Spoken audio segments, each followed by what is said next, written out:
Hello friends, आज के इस वीडियो में हम बात करेंगे Delhi subordinate service selection board DSSB में जो न्यू रिक्रूटमेंट नोटिफिकेशन आपका जारी हुआ है कोर्ट अटेंडेंट पोस्ट के लिए या वेरियस अटेंडेंट पोस्ट के लिए। इसका ऑनलाइन फॉर्म आप कैसे अप्लाई कर सकते हैं, इसके स्टेप बाय स्टेप प्रोसेस के बारे में हम बात करेंगे इस वीडियो में।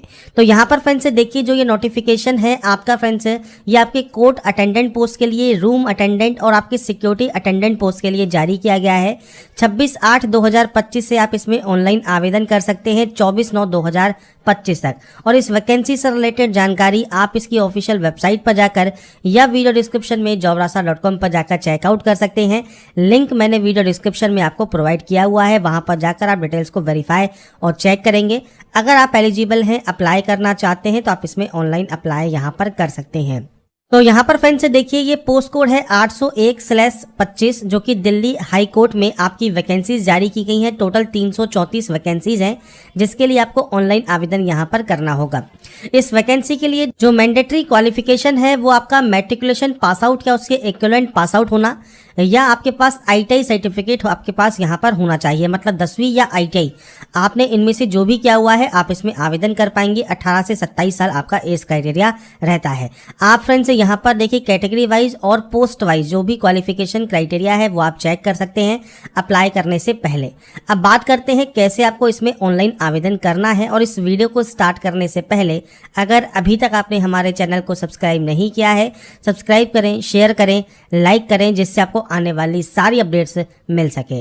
तो यहाँ पर फ्रेंड्स देखिए, ये इसका ऑफिशियल ऑनलाइन अप्लाई पोर्टल है जहां से आप इसमें ऑनलाइन आवेदन करते हैं।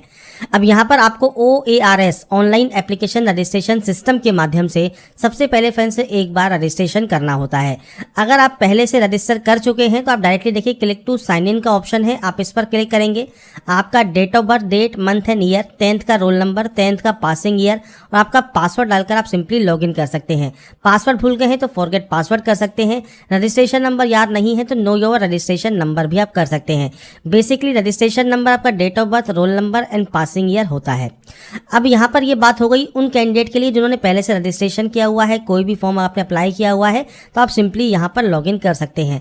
पर मान लीजिए आपने आज तक कोई भी फॉर्म DSSB का फिल नहीं किया है, पहली बार आप अप्लाई कर रहे हैं, तो आपको न्यू रजिस्ट्रेशन टैब पर क्लिक करना होगा। इसके बाद कुछ इस तरह का इंटरफेस आपके सामने यहाँ पर आ जाएगा। सबसे पहले यहाँ पर आपको चीज ध्यान रखनी है वो है कि जहां पर भी रेड स्टार लगा मिलेगा वो मैंडेटरी है आपको फ्रेंड्स फिल करना। दूसरा, जो आपके 10th का रोल नंबर है वो फ्रेंड्स कैसे आपको फिल करना होता है, तो यहाँ पर देखिए, जैसे रोल नंबर का एक सैंपल आपको दिया गया है, तो इसमें देखिए अल्फाबेट भी हैं आपके और न्यूमेरिकल वैल्यूज भी हैं। तो आपको जो यूज करना है वो केवल करना है न्यूमेरिकल वैल्यू। ऐसे ही नीचे आपको फ्रेंड्स यहाँ पर एक और एग्जाम्पल दिया गया है, तो यहाँ पर देखिए स्टार्टिंग में अगर 00 है या 0 है आप उसको यहाँ पर यूज नहीं करेंगे, डायरेक्टली आपको यहाँ पर आपका रोल नंबर मेंशन करना है। तो ये बेसिक जानकारी है जो कि आपको यहाँ पर फिल करनी होगी। अब बात करते हैं क्या आपको जानकारी फिल करनी है। तो सबसे पहले आपको जो फिल करना है वो है फ्रेंड्स आपका नाम। तो आपका फ्रेंड्स जो मार्कशीट है उसके अकॉर्डिंग आपका जो भी नाम है वो आप यहाँ पर एंटर करेंगे और इस नाम को आपको यहाँ पर जो है वेरीफाई करना है, दोबारा से रीटाइप करना है। इसके बाद है आपका डेट ऑफ बर्थ। तो आप इस कैलेंडर पर जाएंगे, आपके फ्रेंड्स जो भी डेट ऑफ बर्थ है वो आप इस कैलेंडर के माध्यम से सेलेक्ट कर सकते हैं, डेट, मंथ एंड ईयर। इसके बाद दोबारा से आपको इसे रीटाइप भी करना होगा। तो यहाँ पर देखिए, जो डाटा है वो सिर्फ मैं सैंपल के तौर पर शो कर रहा हूँ, आपकी एक्चुअल डाटा आपको देनी होगी। इसके बाद 10th का रोल नंबर क्या है वो आपको यहाँ पर देना है, वो आप यहाँ पर एंटर करेंगे। इसके बाद फ्रेंड्स आपको यहाँ पर आपका जो रोल नंबर है वो आपको रीटाइप करना होगा। 10th का पासिंग ईयर क्या है, मतलब आपने कब पास किया है वो जानकारी आपको देनी है। और ये ध्यान रखिएगा, जो भी जानकारी आप दे रहे हैं वो 10th की मार्कशीट के अकॉर्डिंग आप एंटर करेंगे।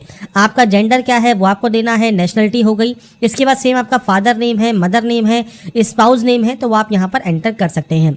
इसके बाद है आपका 10 डिजिट का मोबाइल नंबर और आपकी मेल ID। तो आपका जो भी active and valid mobile number है और मेल ID है वो आपको एंटर करना है। इसके बाद गेट OTP पर क्लिक करना है। आपके मोबाइल पर और आपकी मेल ID पर एक OTP आएगी, वो OTP आपको यहाँ पर टाइप करनी होगी। इसके बाद आपका फ्रेंड जब आपका OTP वेरीफाई हो जाएगा, इसके बाद नीचे आता है ID प्रूफ। अगर देखिए आपके पास आधार कार्ड है और आप यहाँ पर यस करते हैं तो अपने आधार कार्ड का नंबर दीजिए 2 बार। इसके बाद आधार कार्ड पर जो नाम है वो आपको 2 बार देना है और उसके बाद सिंपली आपको पासवर्ड क्रिएट करना है। पर मान लीजिए आप रजिस्ट्रेशन आधार कार्ड के साथ नहीं कर रहे हैं तो आप यहाँ पर नो करेंगे। नो करने पर कोई भी ID proof, driving licence, PAN card, passport, voter ID, आप कोई भी एक ऑप्शन को सेलेक्ट कर लें। जैसे मान लीजिए पैन कार्ड आप सेलेक्ट कर लेते हैं तो पैन कार्ड का जो नंबर है वो आपको देना है, नाम देना है और पैन कार्ड आपको यहाँ पर अपलोड करना होगा। अब आईडी प्रूफ जो आपको अपलोड करना है वो 15 से 60 KB में आपको अपलोड करना होगा। आपको यहाँ पर डायमेंशन वगैरह आपको यहाँ पर दी गई हैं। इसके बाद आता है आपका पासवर्ड। अब पासवर्ड कैसा होना चाहिए तो आपको यहाँ पर देखिए गाइडलाइंस दी गई हैं। और इसके अलावा फ्रेंड्स मैं आपको यहाँ पर देखिए जो सैंपल है वो भी शो कर देता हूँ। कुछ इस तरह का पासवर्ड देखिए जो आप बनाएंगे। यहाँ पर आपको कैपिटल लेटर्स यूज करने हैं, स्मॉल लेटर्स यूज करना है, नंबर्स यूज करने हैं, स्पेशल कैरेक्टर आपको यहाँ पर यूज करने हैं, मतलब @ परसेंटेज हैश आप यूज कर सकते हैं। तो कुछ इस तरह का पासवर्ड आपको बनाना होगा। पासवर्ड बनाने के बाद उसे कन्फर्म करना होगा, अंडरटेकिंग करनी होगी, प्रीव्यू आप चेक कर सकते हैं। इसके बाद डिक्लेयर करके आप यहाँ से सिंपली सबमिट कर देंगे।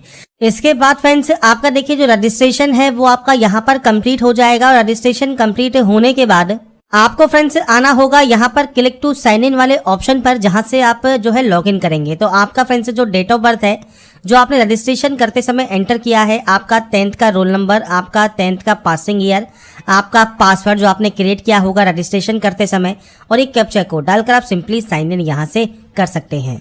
तो यहाँ पर फ्रेंड्स साइन इन करने के बाद आपके सामने जो आपका डैशबोर्ड है ये ओपन हो जाएगा और apply for new application section पर आपको जाना है। यहाँ पर जो भी ऑनगोइंग वैकेंसीज है वो आपको यहाँ पर देखने को मिलती हैं। आपको यहाँ पर मल्टीपल पोस्ट देखने को मिल रही होंगी। मैंने यहाँ पर पोस्ट के जो भी फ्रेंड्स यहाँ पर वीडियोज है वो पहले ही आपको अप्लाई के वीडियो प्रोवाइड किए हुए हैं। इस वीडियो में हम बात करने वाले हैं जो कि है फ्रेंड्स कोर्ट अटेंडेंट पोस्ट के लिए। तो नीचे आपको देखिए कोर्ट अटेंडेंट पोस्ट का ऑप्शन मिल जाता है जो कि 26/8 से 24/9/2025 तक आपका जो ये फॉर्म है वो आपका स्टार्ट हो गया है। तो आपको फ्रेंड्स सिंपली करना क्या है, आपको यहाँ पर दिए गए अप्लाई नाउ वाले ऑप्शन पर क्लिक करना है। इसके बाद फ्रेंड्स आपका देखिए जो फॉर्म है वो स्टार्ट हो जाएगा। सबसे पहले यहाँ पर एड्रेस ऑप्शन है। तो फ्रेंड्स आपका देखिए जो भी पूरा एड्रेस है वो आप यहाँ पर एंटर कर सकते हैं। आपका ये फ्रेंड्स प्रेजेंट एड्रेस रहेगा और यहाँ पर ध्यान रखिएगा पूरा एड्रेस आप कैसे एंटर करेंगे। आपका एड्रेस हो गया, उसके बाद आपका जो भी विलेज है या डिस्ट्रिक्ट है, टाउन है, तहसील है वो आप एंटर कर सकते हैं। और उसके बाद फ्रेंड्स अपने स्टेट की आप एंट्री करेंगे। इसके बाद आपको यहाँ पर आपका पिन कोड एंटर करना होगा। पूरा एड्रेस एंटर करने के बाद अगर आपका प्रेजेंट और परमानेंट एड्रेस सेम है तो आप सेम पर क्लिक कर सकते हैं, ये यहाँ पर कॉपी हो जाएगा। इसके बाद है कैटेगरी। अब कैटेगरी में देखिए जनरल है, जनरल में फ्रेंड्स से कोई भी ऑप्शन आपको नहीं मिलेगा। अगर आपकी कैटेगरी ओबीसी है तो ओबीसी में आपको ये चीज ध्यान रखनी है, अगर आप ओबीसी दिल्ली हैं तो ही आपको जो है बेनिफिट मिलेगा आपके ओबीसी कैटेगरी का। तो सर्टिफिकेट नंबर, इशूइंग डेट, जो आपका इशूइंग स्टेट है और उसके बाद आपकी अथॉरिटी जैसे एसडीएम, जिला मजिस्ट्रेट, तहसीलदार जिसने भी ये इशू किया है वो जानकारी आप देंगे। अगर आप ओबीसी आउटसाइड दिल्ली है उस कंडीशन में कहता है कि ओबीसी आउटसाइड दिल्ली को यहाँ पर रिजर्वेशन नहीं मिलता है तो वो फ्रेंड्स जनरल से ही अप्लाई करेंगे। तो ये चीज़ फ्रेंड्स आपको यहाँ पर ओबीसी आउटसाइड दिल्ली के लिए ध्यान रखना है कि अगर आप आउटसाइड दिल्ली हैं तो सिंपली आप यहाँ पर जनरल पे जाएं और जनरल से ही अप्लाई कर लें। बाकी आप ओबीसी दिल्ली हैं तो आपको बेनिफिट मिल जाएगा। बाकी फ्रेंड्स अगर आप अदर स्टेट कैंडिडेट हैं, एससी एसटी हैं, ईडब्ल्यूएस हैं तो आप यहाँ से अपना जो ऑप्शन है वो आप सेलेक्ट कर सकते हैं। आपका friends caste category certificate number देना है। इसके बाद इशूइंग डेट आपको देनी होगी। अभी यहाँ पर फ्रेंड्स मान लीजिए अगर ये शो नहीं कर रहा है तो आप यहाँ पर देखिए इस तरह से इसको आगे पीछे करेंगे तो ये आपको शो करने लगेगा। तो आपका फ्रेंड्स जो सर्टिफिकेट है वो कब इशू हुआ है आप उसकी जानकारी यहाँ पर एंटर कर सकते हैं। इसके बाद सेम किस स्टेट से ये इशू हुआ है वो आपको सेलेक्ट करना होगा और इसके बाद फ्रेंड्स यहाँ पर आपको अथॉरिटी का नाम देना होगा। इसके बाद है सब कैटेगरी। अगर आप देखिए डिसेबल एक्स सर्विसमैन है, एक्स सर्विसमैन है, एक्स सर्विसमैन है ऑलरेडी इन सिविल जॉब या फ्रेंड्स रेगुलर एम्प्लॉई हैं दिल्ली हाई कोर्ट में तो आपका कोई भी ऑप्शन एप्लीकेबल है तो आप सेलेक्ट कर सकते हैं, नहीं है तो आप इसे ब्लैंक छोड़ देंगे। इसके अलावा जो डिबेट का ऑप्शन है इसमें आप नो ही रखेंगे। इसके बाद यहाँ से डिक्लेयर करेंगे और उसके बाद आप यहाँ से सिंपली सेव एंड नेक्स्ट कर सकते हैं। इसके बाद नेक्स्ट ऑप्शन आता है फोटोग्राफ अपलोड का। फोटोग्राफ के अलावा सिग्नेचर अपलोड का और आपके थंब इंप्रेशन अपलोड का। अब यहाँ पर आपको जो ध्यान रखनी है वो है फ्रेंड्स आपके पिक्सल के साइज यहाँ पर दिए गए हैं। ये आपका जो फोटो है ये पोस्ट कार्ड साइज फोटोग्राफ रहता है जो कि 5/7 इंच का रहेगा। अगर आपके पास ये फोटो नहीं है या आप फोटो को रिसाइज करना चाहते हैं तो यहाँ पर देखिए एक ऑप्शन है क्रॉप फोटो ऑनलाइन, आप इस पर क्लिक करेंगे। इसके बाद फ्रेंड्स एक ऑफिशियल ऑनलाइन पोर्टल आपके सामने ओपन हो जाएगा जो कि डीएसएसबी ने ही इशू किया हुआ है। आपके सामने जो ये ऑप्शन है यहाँ पर आपको ब्राउज पर क्लिक करना होगा और अपनी फाइल को यहाँ पर इंपोर्ट करना होगा। इंपोर्ट करने के बाद आपके सामने देखिए आपकी जो फोटो है वो यहाँ पर आ जाएगी और इसका जो एक्चुअल पिक्चर होगा वो आपको यहाँ पर देखने को मिलेगा। बेसिक पर जाइए, रिसाइज पर जाइए और रिसाइज पर जाने के बाद यहाँ पर विड्थ और हाइट है। आपको यहाँ पर देखिए लॉक अनलॉक का ऑप्शन मिलता है, आप इसे अनलॉक कर सकते हैं। अब आप आइए अपने पोर्टल पर, यहाँ पर देखिए विड्थ है 480, हाइट है 672। तो इसके लिए फ्रेंड्स इस पोर्टल पर आइए और यहाँ पर फ्रेंड्स यही वैल्यू जो आपको यहाँ पर दी गई है वो आपको यहाँ पर एंटर करनी है, जैसे 480 और यहाँ पर आपको एंटर करना है 672। ये करने के बाद आपको अप्लाई वाले ऑप्शन पर क्लिक करना है। आपके देखिए साइज यहाँ पर रिसाइज हो जाएगी। ये जब रिसाइज यहाँ पर हो जाती है, फाइल पर जाइए और फाइल पर जाने के बाद देखिए सेव इमेज जेपीजी का ऑप्शन है, आप इस यहाँ से जो है इस इमेज को सेव कर लेंगे। सेव करने के बाद आप इससे यहाँ पर पोर्टल पर आएंगे, ब्राउज पर आएंगे और इसके बाद फ्रेंड्स आपकी इमेज को आप यहाँ पर सेलेक्ट करेंगे और यहाँ से फिर उसके बाद आप इसे अपलोड कर देंगे। और इसके बाद फ्रेंड्स आपका देखिए जो फोटोग्राफ है वो यहाँ पर अपलोड हो जाएगा और ऐसे ही अब आपको यहाँ पर सिग्नेचर अपलोड करना है, थंब इंप्रेशन आपको अपलोड करना है। अब यहाँ पर फ्रेंड्स मान लीजिए फाइल का साइज कम है तो आप इसे रिसाइज भी करना चाहते हैं तो देखिए आप PI7 इमेज टूल पर आ सकते हैं। PI7 पर आने के बाद इंक्रीज इमेज साइज का ऑप्शन रहेगा, आप इस ऑप्शन को सेलेक्ट करेंगे, आपकी इमेज को सेलेक्ट करेंगे और उसके बाद जो भी आपको साइज चाहिए 50 KB 40 KB जो भी आपको साइज चाहिए आप इंक्रीज साइज यहाँ से कर सकते हैं और आपकी जो फाइल का साइज है वो इंक्रीज हो जाएगा। ऐसे ही मान लीजिए अब आपको सिग्नेचर यहाँ पर जो है आपको अपलोड करना है या फ्रेंड्स आपको थंब इंप्रेशन आपको अपलोड करना है तो ब्राउज पर क्लिक करके फाइल को सेलेक्ट करके अपलोड कर सकते हैं। क्रॉप अगर करना है तो आपको सेम यहाँ पर क्रॉप सिग्नेचर का ऑप्शन मिल जाता है, आपके सिग्नेचर को आप यहाँ पर इंपोर्ट कर लेंगे। सिग्नेचर यहाँ पर इंपोर्ट करने के बाद सेम आपको फ्रेंड्स यही करना है जैसे यहाँ पर कहा गया है 140 110। तो यहाँ पर आपको जो वैल्यू पुट करनी है बेसिक पर जाकर, रिसाइज पर जाकर यहाँ पर आपको एंटर करना है 140 और यहाँ पर आपको एंटर करना है 110। अब यहाँ से इसे अनलॉक कर दीजिए और उसके बाद इसको यहाँ पर 110 कर दीजिए, अप्लाई कर दीजिए। फाइल देखिए आपकी अप्लाई हो जाएगी। फाइल पर जाइए, सेव एज जेपीजी कर लीजिए और उसके बाद यहाँ पर अपलोड कर दीजिए। ऐसे ही जब आपका लेफ्ट थंब इंप्रेशन अपलोड करेंगे तो आपको फ्रेंड्स यहाँ पर देखिए जो भी आपका साइज वगैरह है इसे फ्रेंड्स आपको यहाँ पर जैसे हमने 140 110 रखा है अब आपको यहाँ पर रखना है 110 और 140।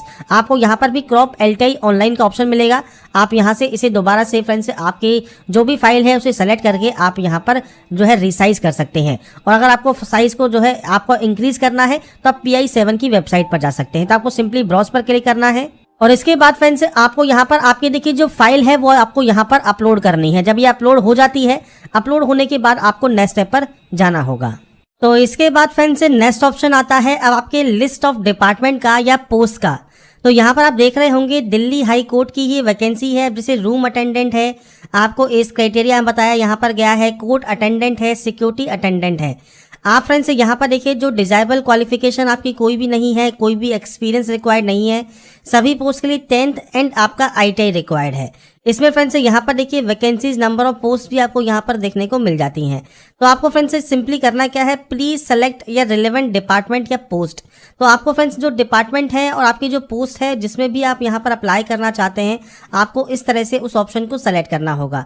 आप यहाँ पर कहता है देखिए यू आर नॉट एलिजिबल, अगर आप इस पोस्ट के लिए एलिजिबल, रूम अटेंडेंट के लिए एलिजिबल नहीं होंगे, आपकी फ्रेंड्स जो भी डिटेल्स आपने एंटर की हैं तो आप इसमें जो है आवेदन नहीं कर पाएंगे। जैसे सिक्योरिटी असिस्टेंट है, आप इस डिपार्टमेंट में अप्लाई करने के लिए एलिजिबल हैं तो आप एक बार क्लिक करके चेक कर लीजिएगा कि आप कौन कौन सी पोस्ट के लिए अप्लाई यहाँ पर कर सकते हैं। बेसिकली फ्रेंड्स यहाँ पर देखिए जैसे फ्रेंड्स यहाँ पर कोर्ट अटेंडेंट L है, इसमें देखिए वैकेंसीज केवल जनरल के लिए है, बाकी अदर कैंडिडेट के लिए कोई वैकेंसी ही नहीं है। ऐसे ही रूम अटेंडेंट के लिए अगर आप जाते हैं, अगर आप जनरल से कैंडिडेट हैं तो आपको यहाँ पर नॉट एलिजिबल शो करेगा। OBC कैंडिडेट यहाँ पर अप्लाई कर पाएंगे और EWS अप्लाई कर पाएंगे। SC ST के लिए कोई सीट ही नहीं है। सिक्योरिटी अटेंडेंट के लिए जनरल OBC के अंतर्गत सीट है, बाकी पोस्ट में सीट नहीं है। ऐसे ही कोर्ट अटेंडेंट S जो आपकी है इसमें आपके जनरल OBC के लिए है, ST के लिए है, EWS के लिए है, पर SC के लिए नहीं है। तो आपको फ्रेंड्स यहाँ पर देखिए जो भी नंबर ऑफ वैकेंसीज जिस कैटेगरी में होंगी उसके अकॉर्डिंग ही आपको ये एलिजिबल देखने को मिलेगा। इसके बाद आप यहाँ से सेव एंड नेक्स्ट ऑप्शन पर क्लिक करेंगे। तो इसके बाद फ्रेंड्स नेक्स्ट ऑप्शन आता है डिपार्टमेंट का। तो आपको Delhi high court court attendant आपको यहाँ पर सेलेक्ट करना है। अगर आप मल्टीपल पोस्ट के लिए आप एलिजिबल हैं तो आपको मल्टीपल यहाँ पर ऑप्शंस देखने को मिल जाएंगे। तो उसमें आपको करना क्या है फ्रेंड्स, उस पोस्ट को सेलेक्ट करने के बाद अगर आपके पास ओनली मैट्रिकुलेशन है तो आप मैट्रिकुलेशन सेलेक्ट कर लीजिएगा। आप अगर ITI पास आउट है तो आप यहाँ पर ITI के जो सर्टिफिकेट है ITI का तो ITI सेलेक्ट कीजिए। इसके बाद डिसिप्लिन में आपका ITI पास रहेगा। यहाँ पर परसेंटेज, स्टेट, आपका बोर्ड या यूनिवर्सिटी कौन सा है, ईयर और मंथ पासिंग क्या है, ये बेसिक जानकारी आईटीआई की आपको देनी होगी। अगर आप आईटीआई पास आउट नहीं है, आप केवल 10वीं पास आउट है, तो आप 10वीं सेलेक्ट करेंगे, 10th सेलेक्ट करेंगे। यहाँ पर डिसिप्लिन में भी मैट्रिकुलेशन सेलेक्ट करेंगे। यहाँ पर आपको आपका फ्रेंड्स परसेंटेज देना है 2 डेसिमल तक। इसके बाद सेम किस स्टेट से आपने इसको पास किया है। अब आपको यहाँ पर बोर्ड के नेम की लिस्ट मिल जाती है, इसमें मान लीजिए नहीं है तो आप अदर सेलेक्ट कर सकते हैं। और इसके बाद फ्रेंड्स आप अपने बोर्ड का जो एंट्री है, नेम है, वो आप मैनुअली एंटर कर सकते हैं। इसके बाद month and year of passing रहेगा, तो month and year of passing आप सेलेक्ट कर लेंगे और उसके बाद यहाँ से इंसर्ट कर देंगे। इसके बाद फ्रेंड्स आपसे पूछता है कि आप इसे सेव करना चाहते हैं, तो आप यहाँ से इसे सेव कर देंगे। और इसके बाद फ्रेंड्स नेक्स्ट ऑप्शन आएगा आपको फ्रेंड्स यहाँ पर देखिए आपके प्रीव्यू का। अगर आपको लगता है कोई गलती हो गई है तो आप एडिट यहाँ से कर सकते हैं। अगर आपको लगता है कोई भी गलती नहीं है, पर्सनल डिटेल बिल्कुल सही है, फोटोग्राफ सिग्नेचर सही से अपलोड हो गए हैं, क्वालिफिकेशन सही से अपलोड हो गया है, तो आप यहाँ से सिंपली डिक्लेयर कीजिएगा और उसके बाद यहाँ से सबमिट फाइनल एप्लीकेशन कर दीजिएगा। इसके बाद फ्रेंड्स आपका देखिए जो फॉर्म है वो कम्प्लीटली यहाँ पर सबमिट हो जाएगा। और सबमिट होने के बाद फ्रेंड्स आपका देखिए जो फॉर्म है उसका प्रिंट आउट आप प्रिंट एप्लीकेशन सेक्शन पर जाएंगे। यहाँ पर फ्रेंड्स सेलेक्ट पोस्ट अप्लाइड का ऑप्शन रहेगा, तो यहाँ पर फ्रेंड्स देखिए नीचे जो भी आप जो है लेटेस्ट अप्लाई करेंगे वो सबसे लास्ट में आपको शो करेगा। तो आप जैसे कोर्ट अटेंडेंट के लिए है तो आप इस ऑप्शन को सेलेक्ट कर लेंगे और उसके बाद प्रिंट एप्लीकेशन पर क्लिक कर देंगे। इसके बाद फ्रेंड्स आपको देखिए प्रिंट दिस पेज का ऑप्शन आपके सामने